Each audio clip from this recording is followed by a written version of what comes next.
Transport groups naman ni Bella at Piston nagtigil pasada ulit ngayong araw bilang protesta sa kawalan umano ng aksyon ng gobyerno sa krisis sa langis. Piston, nagpetisyon din ng 10 pisong taas pasahe sa traditional jeep. Bus na biyaheng Maynila nahulog sa bangin sa Pagbilao, Quezon.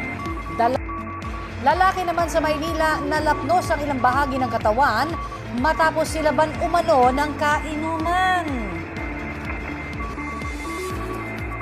Pinungunahan ng mga grupong Piston at Manibela ang panibagong kilos protesta dito sa may Philcoa, Quezon City ngayong umaga. Git ng mga transport group ang 10 piso na dagdag pasahe sa mga jeepney. Mula sa kasalukuyang 13 pesos, gusto nilang gawin ito na 23 pesos. Ayon sa Piston, sa kabila ng mga naging rollback sa presyo ng langis, patuloy pa rin ang pagkalugi ng mga driver dahil sa mataas na gastusin sa operasyon. Dagdag pa nila, mas mataas pa rin ang presyo ng diesel kumpara noong 2023 kung kailan huling itinakda ang pamasahe. Ang Shell, Sea Oil at Petron, 24 pesos at 94 centavos ang tapyas presyo sa kada litro ng diesel. May bawas presyo na 3 pesos at 41 centavos sa kanilang gasolina at 2 pesos sa kada litro ng kerosene. Ang Phoenix, 24 pesos at 95 centavos ang rollback sa diesel at 3 pesos at 40 centavos sa kada litro ng gasolina. Rollback ang isang gasolinahan sa San Jacinto, Pangasinan. Batay sa investigasyon ng pulisya, dumating ang mga suspect at nagpakarga ng gasolina Sabado ng madaling araw. Nang makuha ang sukli matapos magbayad, doon na nagdeklara ng hold up ang mga suspect. Isang gasoline attendant ang tinutukan umano ng baril tsaka kinuha ang pera na nasa kaha. 3,000 pisong cash ang natangay ng mga magnanakaw bago tumakas. Isinumbong sa mga otoridad ang insidente at nagkasa ng manhunt operation. Naaresto ang isa sa mga suspect matapos ang ilang oras. Wala siyang pahayag. Huli ka mang pagtakas ng kotseng yan matapos magpakarga sa isang gasolinahan sa Barangay Commonwealth, Quezon City. Ayon sa attendant, 1,500 pesos ang tinagas ng driver madaling araw kahapon. Umaga na nang maisumbong ang insidente sa mga otoridad.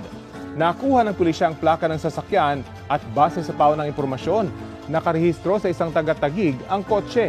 Inutugis na ang tumakas na driver na pwedeng maharap sa reklamong estafa.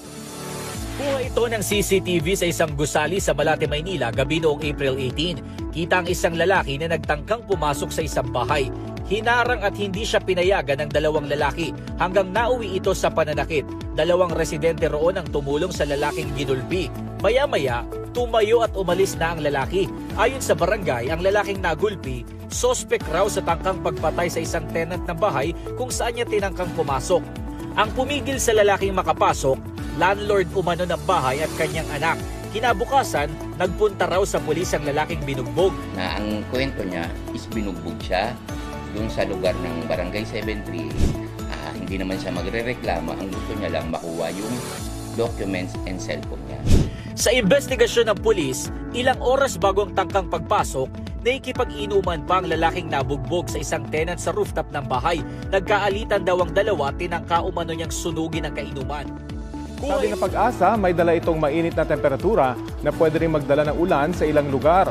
Apektado niya ng Southern Luzon kasama na ang Metro Manila, Visayas at Mindanao ayon sa Pag-asa. Ang nalalabing bahagi ng Luzon posibleng makaranas ng local thunderstorms. Gayunman, posibleng pumalo sa danger level na 43 degrees Celsius ang heat index sa Cavite City. Extreme caution level naman na 41 degrees Celsius ang maaaring maitala sa Dagupan, Pangasinan, San Jose Occidental, Mindoro, Iloilo City at sa Tacloban, Leyte. Arestado ang 3 lalaki matapos mahulihan ng mahigit 1 milyong pisong halaga ng iligal na sigarilyo sa Bayambang, Pangasinan. Ayon sa pulisya, pinara sa checkpoint ng commuter van na sinasakyan ng mga suspect at nadiskubre doon ang mga sigarilyong may peking selyo ng Bureau of Internal Revenue. Wala rin silang maipakitang kaukulang dokumento. Umabot sa mahigit 1,000 rim ng sigarilyo ang nakumpiska.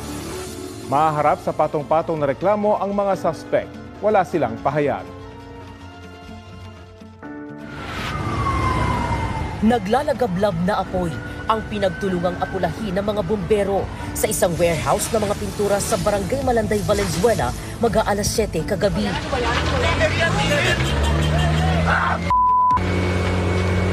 Ang init na dito! Ang lakas na ako!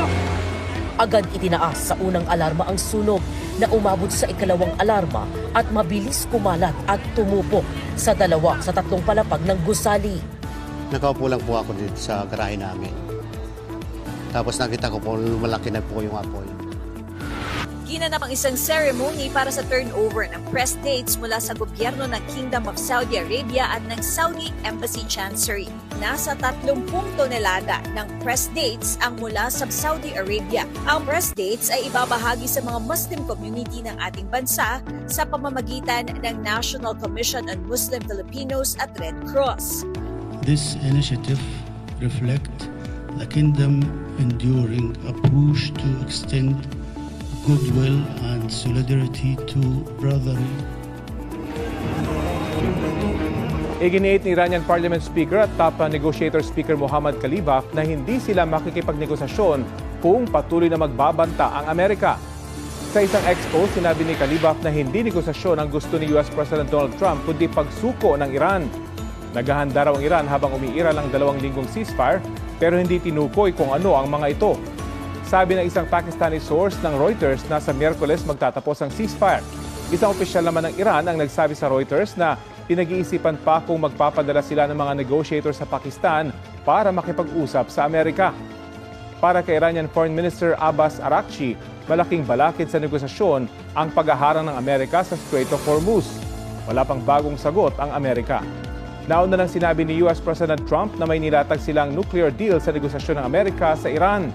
Mas maayos daw yan kaysa sa Iran nuclear deal noong 2015 na sinang-ayunan ng Amerika, Iran at iba pang bansa. Sa naunang peace talks ng Amerika at Iran, kabilang ang nuclear program sa mga hindi napagkasunduan ng 2 bansa. 2 taon nang nakalipas mula nang simulang itayo ang pumping station na ito sa Matalahib Creek, Talayan, Quezon City. Pero hindi pa rin ito tapos at hindi pa rin mapakinabangan. Imbes na maibsan ang pagbaha sa mga kalapit na barangay, daing ng mga residente, tila pinalala pa raw nito ang problema. Talagang pag nagbaha malalim talaga, lagpas sa tao. Dati, matagal bago dumating ang tubig sa kalsada. At saka hindi inaabot yung silong namin. Ngayon, Diyos ko po, wala pang 5 minutes nasa bahay na namin. Itong bagyo, umabot ng almost 3rd floor namin. Ayon sa Quezon City LGU, hindi dumaan sa tamang proseso ang pagpapatayo sa pumping station. Pinalagan din daw nila ito dahil hindi nila makatutulong sa problema sa baha ang disenyo ng istruktura. Nung na-build itong structure na ito, una, wala pong pahintulot ng lungsod, wala pong certificate of coordination, wala rin pong kahit anong permit. Sa pilgrimage ng mga biktima at tinatahak ang pababang bahagi ng kalsada sa barangay Cansomoroy nang sila ay maaksidente. Hindi raw pamilya ng driver sa lugar. Sinaklolohan sila ng mga kasunod na motorista. Isinugod ang mga biktima sa Cebu Provincial Hospital. Ayon po yan sa Department of Education. Mula June 8 na class opening hanggang June 11, gagawin ang mga paunang aktibidad para sa Term 1. Sa June 15, ang simula ng regular na klase na tatagal hanggang September 15. Ang Term 2 mula September 16 hanggang December 18, 2026. Sa Enero naman, ang simula ng Term 3 hanggang April 8, 2027 o end of the school year. Ayon sa DepEd, pwedeng magpatupad ng 3-term school year ang private schools, basta't sundin ang required number of school days.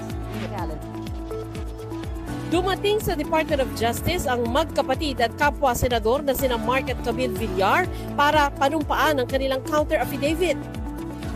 Sagot nila ito sa reklamong isinampa ng Securities and Exchange Commission o SEC laban sa pamilya Villar at mga opisyal ng Villar Land Holdings Corporation dahil sa umano'y market manipulation, insider trading at umano'y misleading disclosure na naging dahilan daw para maligaw umano ang mga investor. Ang magkakapatid na Villar ay tumatayong directors of the board ng kumpanya.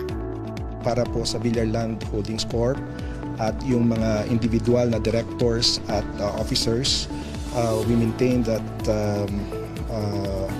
they did not commit any wrongdoing.